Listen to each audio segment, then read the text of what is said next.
स्वागत है आपका फिर से हमारे YouTube चैनल ITI एजुकेशन में। और आज मैं आपके लिए लेकर आया हूं जो हमारा टॉपिक है workshop practice and hand tools, कार्यशाला अभ्यास एवं हस्त औजार। जैसा कि आप लोग जानते हैं कि हम NCVT ऑनलाइन द्वारा दिए गए कुछ क्वेश्चनों की प्रैक्टिस कर रहे थे। MCQ क्वेश्चन जो प्रोवाइड किए गए थे उनके आंसर हम देख रहे थे। तो चलिए शुरू करते हैं, हमारे क्वेश्चन की तरफ बढ़ते हैं हम। तो पहला क्वेश्चन जो हमारे सामने है वह है, लकड़ी की आंतरिक कटिंग के लिए किस प्रकार की वक्र कटिंग दस्ती आरी का प्रयोग किया जाता है।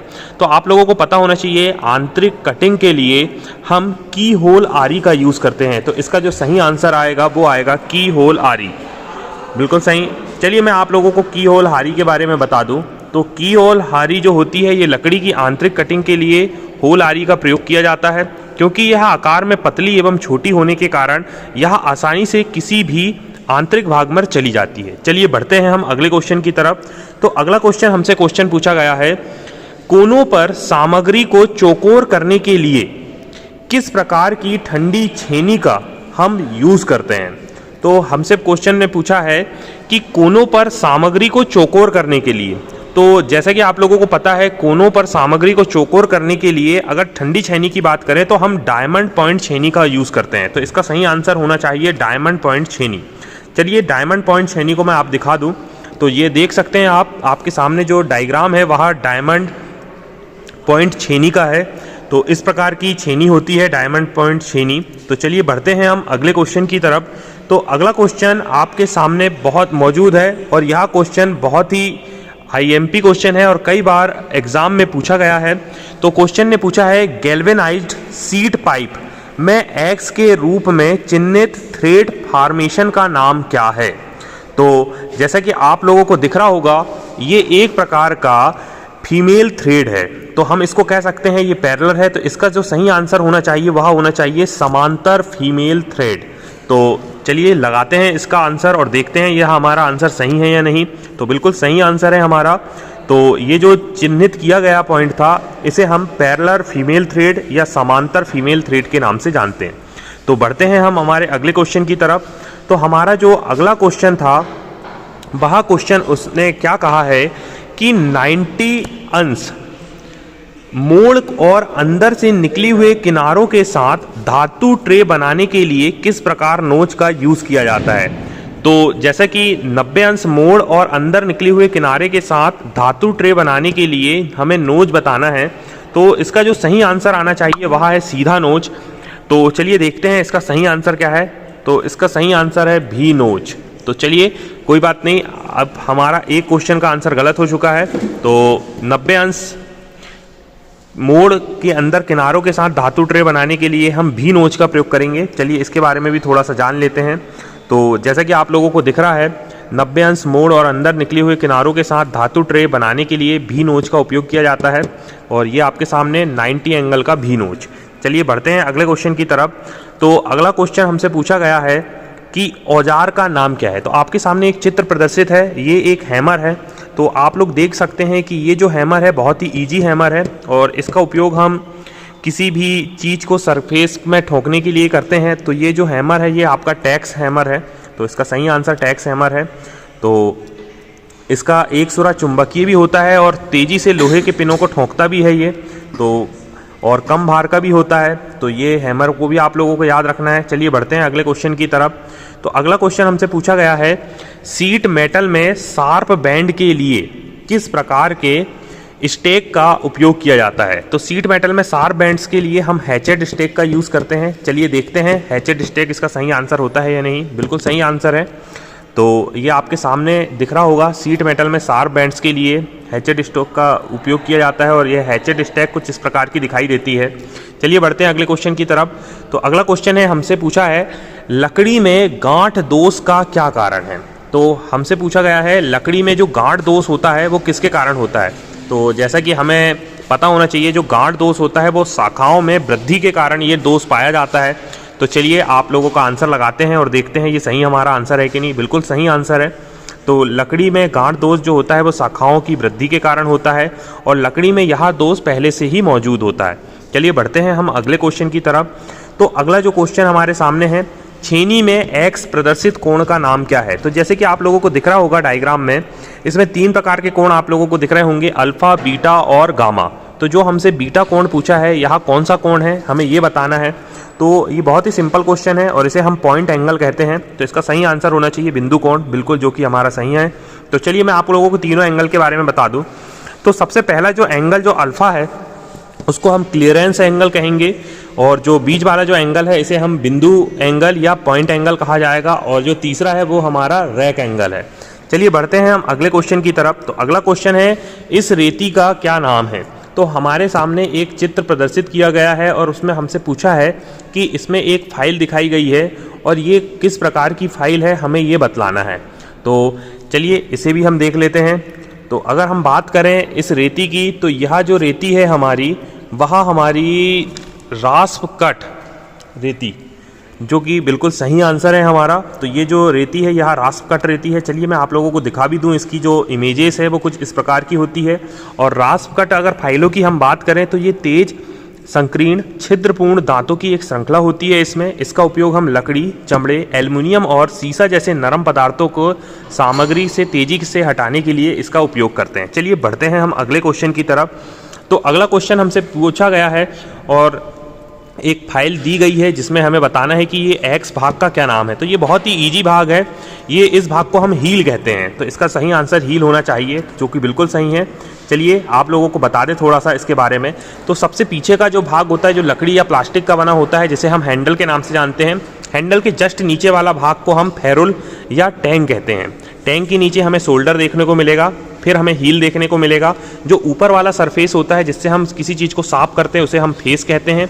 जो सबसे निचला भाग होता है वह टिप या पॉइंट होता है, और जो उसकी चौड़ाई मापते हैं उसे हम एज कहते हैं। चलिए बढ़ते हैं हम अगले क्वेश्चन की तरफ। जो हमारा अगला क्वेश्चन है, लकड़ी में कौन सा दोष अनुचित सीजनिंग के कारण होता है। हमसे क्वेश्चन ने पूछा है कि यदि इम्प्रॉपर सीजन आ जाए तो लकड़ी में हमें कौन सा दोष देखने को मिलेगा। तो बहुत ही इजी क्वेश्चन है ये।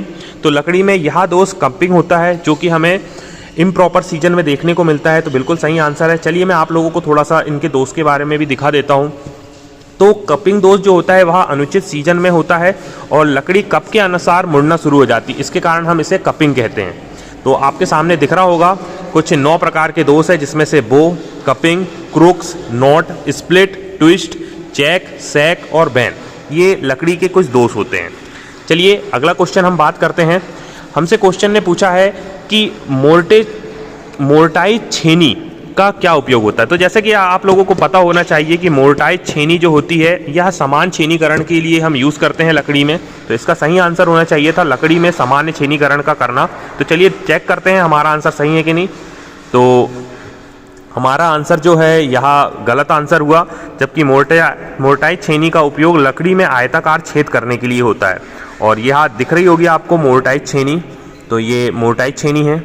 चलिए बढ़ते हैं हम अगले क्वेश्चन की तरफ। तो अगला क्वेश्चन हमसे पूछा गया है कि इस टूल्स का क्या नाम है। तो ये हमारे सामने एक टूल्स दिख रहा है जिसका हमें नाम बताना है। तो ये एक प्रकार का कौन सा कैलीपर है ये हमें बताना है। तो इसका जो सही आंसर है वह है जेनी कैलीपर।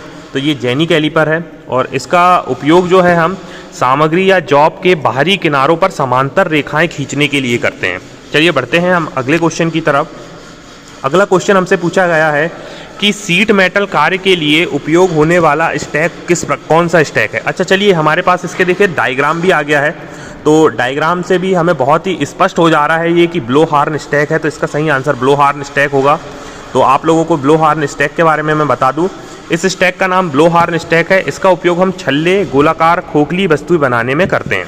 चलिए बढ़ते हैं अगले क्वेश्चन की तरफ। तो अगला क्वेश्चन हमारे सामने है और वहाँ भी इस बार भी हमारे पास एक डायग्राम वाला क्वेश्चन है। तो इस औजार का हमें नाम बताना है और औजार में हमें डिवाइडर, आंतरिक कैलीपर, विषम लैग कैलीपर और बाह्य कैलीपर 4 हमारे पास ऑप्शन है और हमें बताना है कि यह जो हमारे पास औजार है ये किस प्रकार का औजार है। तो देख सकते हैं आप कि इसकी दोनों टांगे जो है वो बाहर की ओर है। तो बाहर की ओर जब टांगे होती है तो यहाँ आंतरिक कैलीपर होता है। तो इसका सही आंसर होगा आंतरिक कैलीपर। आंतरिक कैलीपर आप देख रहे होंगे इस प्रकार से आंतरिक कैलीपर होता है। अगर हमें आंतरिक आकार के माप के लिए इनसाइड कैलीपर का हम उपयोग करते हैं। चलिए बढ़ते हैं अगले क्वेश्चन की तरफ। तो हमारे पास एक ड्रिल बिट दी गई है और हमें बताना है कि यह किस प्रकार की ड्रिल बिट है। तो आप ये भी हमारे पास एक इमेज वाला क्वेश्चन है, तो हमें इसमें भी बताना है कि ये किस प्रकार की ड्रिल बिट है। तो यहाँ जो ड्रिल बिट है ये टेपर सैंक हमें दिखाई दे रही है। अब देखते हैं कि हम ये किस प्रकार की ड्रिल बिट है। तो इसका सही आंसर हम लगाते हैं और चेक करते हैं कि क्या हमारा आंसर सही है या नहीं। तो टेपर सैंक बिट बिल्कुल हमारा आंसर सही है।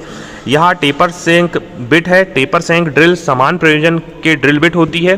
टेपर सैंक ड्रिल में एक टैंकी शंक्वाकार टांग होती है जो कि स्पिंडल, ड्राइविंग स्लीव्स या सॉकेट्स के पतला छेद में फिट होती है। इसका उपयोग हम लोहे या अलोहे धातुओं के समान प्रयोजन में ड्रिलिंग के लिए करते हैं। तो चलिए बढ़ते हैं अगले क्वेश्चन की तरफ। हमें एक गेज का क्वेश्चन आया है और हमें इसमें बताना है कि इस गेज में का क्या उपयोग होता है, और आपके सामने ये गेज भी उपलब्ध है। ये भी एक डायग्राम वाला क्वेश्चन है। तो चलिए इसका भी हम आंसर देखते हैं। तो इसका जो गेज दिख रहा है हमें, यह इंटरनल रेडियस ऑफ जॉब, मतलब कि यह जॉब की आंतरिक त्रिज्या को जांचने का कार्य करता है। चलिए देखते हैं हमारा आंसर सही होता है या नहीं। तो बिल्कुल सही आंसर है हमारा। तो इस गेज को आप देख सकते हैं, इसे हम रेडियस गेज के नाम से भी जानते हैं और इसका उपयोग हम जॉब की आंतरिक त्रिज्या को जांचने के लिए करते हैं। तो ये था आपके सामने। चलिए बढ़ते हैं अगले क्वेश्चन की तरफ। अगला क्वेश्चन हमसे पूछा गया है, किस प्रकार का अर्धलेप जोड़ प्रयोग किया जाता है जब जॉब का एक भाग सिरों के अंत से कुछ दूरी पर मिलता है। तो इसमें हमसे पूछा गया है जोड़ के बारे में कि किस प्रकार का जोड़ का हम उपयोग करते हैं। तो चलिए इसे भी हम देखते हैं कि किस प्रकार जोड़ का हम उपयोग करते हैं। तो इसका जब एक भाग के सिरों के अंत में कुछ दूरी पर मिलता है, तो जब सिरों से अंत की कुछ दूरी की बात करें तो हम मध्य लेप जोड़ का यूज़ करते हैं। चलिए हम फिर भी चेक करते हैं हमारा आंसर सही है कि नहीं। तो बिल्कुल सही आंसर है हमारा। तो कुछ इस प्रकार से हम इस करते हैं मध्य लेप जोड़ का प्रयोग जब जॉब का एक भाग सिरों के अंत से कुछ दूरी पर मिलता है। चलिए बढ़ते हैं अगले क्वेश्चन की तरफ। अगला क्वेश्चन हमसे पूछा गया था कि फर्मर छेनी का क्या उपयोग होता है। तो हम देखते हैं कि फर्मर छेनी का जो क्या उपयोग है इसके लिए हम बात करेंगे।